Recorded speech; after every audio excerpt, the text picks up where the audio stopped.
என்ன இந்த விஜய், ஒரு வீட்டுல சாவு வந்தா நாம தான் அங்க போயிட்டு துக்கம் விசாரிக்கணும்.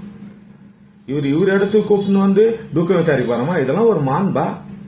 நாம தேடி போய் துக்கம் விசாரிக்கணும், அதான் மாண்பு அப்படின்னு இங்க இருக்க எல்லா அரசியல்வாதியும் கேட்கறது நல்லா தெரியுது. நல்ல விஷயம் தான், கரெக்டா கேக்குறீங்க. ஆனா கரூரோட உயிரிழப்பு வந்து வேற ஏதோ கண்ட்ரியில் நடந்த மாதிரி நீங்க கேக்குறீங்க கேள்வி. நம்ம ஊர் தமிழ்நாட்டில் தான் நடந்திருக்கு.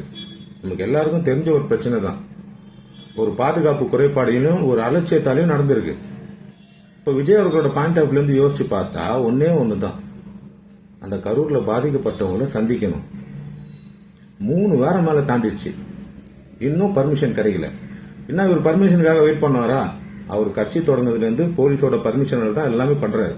அப்படிதான் இதுவும். இதுல இன்னும் முக்கியமா பாதுகாப்போட தான் பண்ணி ஆகணும். ஏன்னா பாதுகாப்பு குறைபாடால் நடந்த ஒரு பிரச்சனை. இனிமே அந்த ரிஸ்க் அவர் எடுக்கவே கூடாது, எடுக்கவும் மாட்டாரு. முறையான அனுமதி பாதுகாப்பு கொடுப்பீங்கன்னு வெயிட் பண்ணாரு, கிடைக்கல. இவ்வளவு நாளா கிடைக்கல. அப்ப என்ன பண்ணலாம்? துக்கம் விசாரிக்கணும், அங்கேயும் போக விட மாட்டீங்க. என்ன பண்ணலாம்? எது பாதுகாப்போ, எது நல்லதோ, எது சரியோ பார்த்து ஒரு இடம் பிக்ஸ் பண்ணி இப்ப மீட் பண்ண போறாங்க. அதுல உங்களுக்கு என்ன எரியுது? இப்படியே உசுப்பேத்தி என்ன சாதிக்க போறீங்க?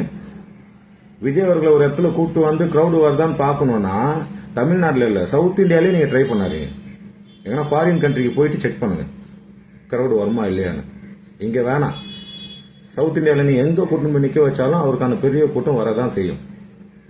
அது முதல்ல புரிஞ்சுக்குங்க. துக்கம் விசாரிக்கிறாங்க, அவங்க துக்க வீட்டில் வந்து வரவங்களுக்கு விருப்பம் இல்லைன்னா அவங்க வரமாட்டாங்க. உங்களுக்கு என்ன? ஒரு கட்சிக்கும் பாதிக்கப்பட்டவங்களுக்கும் நடக்கிற ஒரு விஷயம், நடுவில் நீங்க என்னமோ ஹீரோவாக பாக்குறீங்க. போதும், பண்ணதெல்லாம் போதும். கொஞ்சம் பொறுமையா இருங்க.